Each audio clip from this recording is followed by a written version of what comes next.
कहानी की शुरुआत होती है साल 1992 में, जब रात को एक छोटी बच्ची अपने कमरे की खिड़की से बाहर देख रही थी। उसका भाई काफी ज्यादा बीमार था। अचानक से लड़की ने देखा कि घर के स्विमिंग पूल में उसके भाई का खिलौना तैर रहा था। वो बच्ची नीचे खिलौना लेने गई, पर अचानक किसी अनजान शक्ति ने उसे पानी में खींच लिया। बेचारी लड़की पानी से निकलने की कोशिश कर ही रही थी कि तभी उसने देखा कि एक औरत पूल के बाहर से उसे अपना हाथ दे रही थी। बच्ची जैसे तैसे वापस ऊपर आई, लेकिन तब तक वो औरत गायब हो गई। बच्ची ने फिर से उस खिलौने को छुआ और फिर अचानक से किसी ने दोबारा उसे पानी में खींच लिया। वो मदद के लिए बहुत चिल्लाई, पर किसी को सुनाई नहीं दिया। कुछ ही पलों में सब कुछ शांत हो गया और वो बच्ची फिर किसी को दिखाई नहीं दी। इसके बाद हम देखते हैं कि साल 2023 में वॉलर परिवार अपने लिए एक नया घर ढूंढ रहा था। रे वॉलर पहले बेसबॉल खेलता था, पर अचानक बीमार होने की वजह से उसे खेल से रिटायरमेंट लेनी पड़ी। खैर, उन्होंने एक घर देखा जो उन्हें ज्यादा पसंद नहीं आया, इसीलिए वो वापस जाने लगे। पर अचानक रास्ते में रे ने अपनी पत्नी ईव को गाड़ी रोकने को कहा। वहाँ एक खाली घर था, जिसके अंदर जाकर उन्होंने देखा कि पीछे एक बहुत बढ़िया स्विमिंग पूल भी था।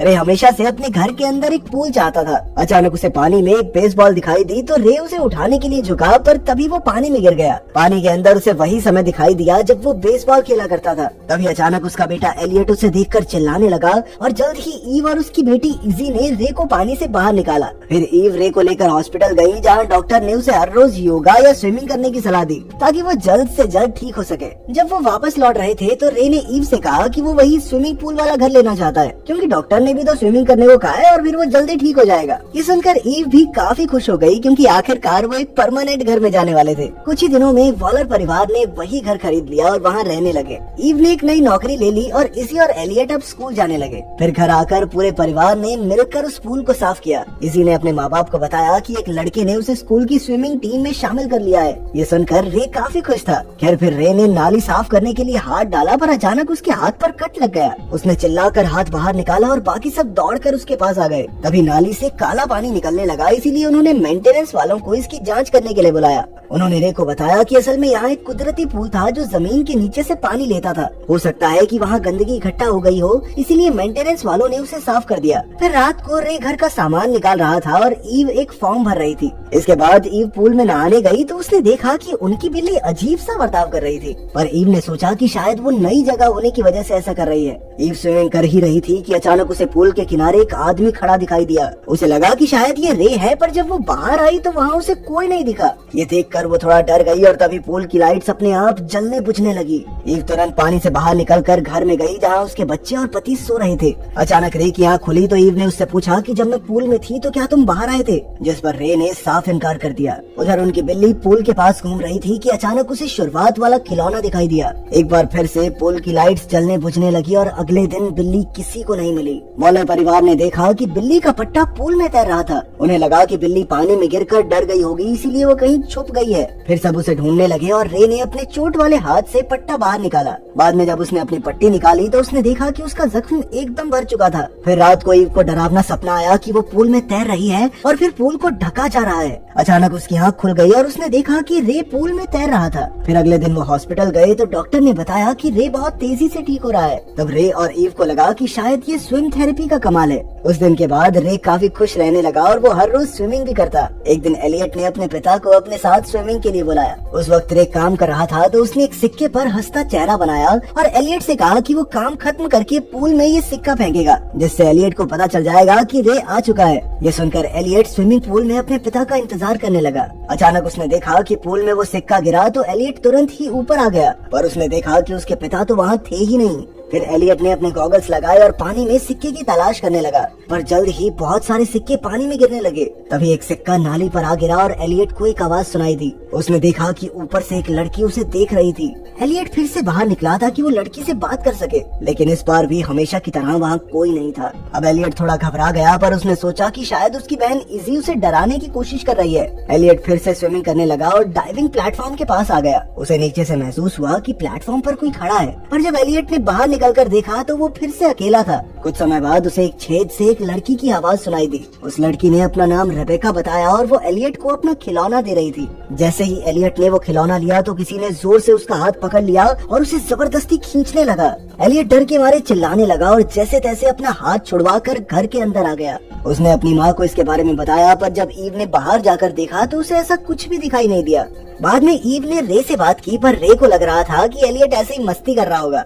कुछ दिन बाद सारा परिवार एलियट का बेसबॉल मैच देखने के लिए उसके स्कूल गया।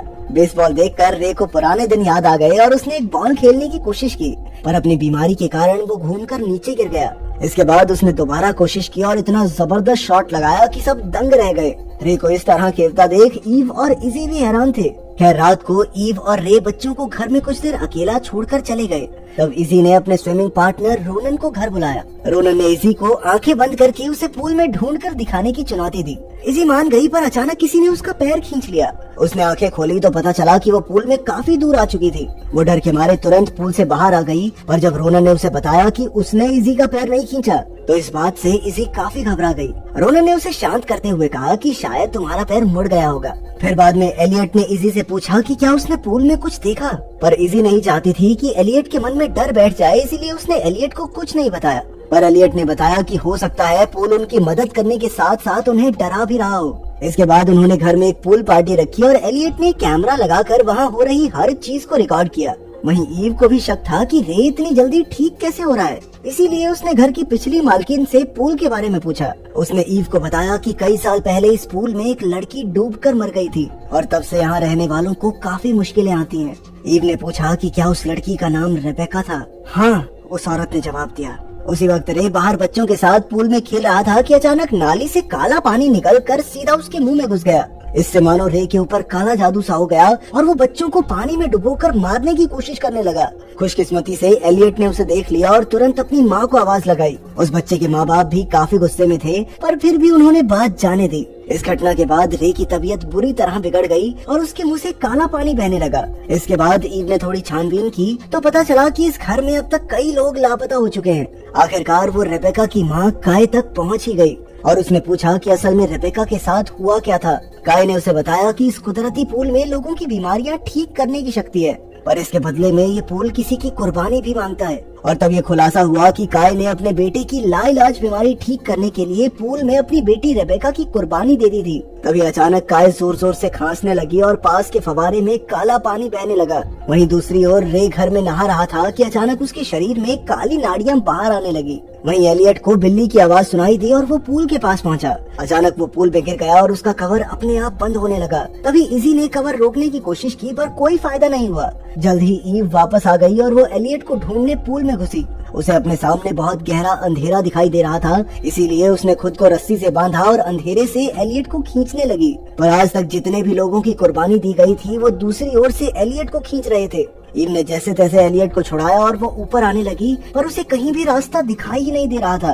तभी रेबेका वहाँ आ गई और उसने ईव को इशारों से समझाया कि वो ऊपर की बजाय नीचे की ओर तैर रही है। आखिरकार ईव एलियट को बचाकर बाहर ले ही आई। वहीं इसी मदद ढूंढने गई थी, पर वो फिसल गई और उसके हाथ में कांच के टुकड़े घुस गए। तभी उसे अजीब सी आवाज सुनाई दी और उसने देखा कि रे पूरी तरह से काली शक्तियों के वश में था।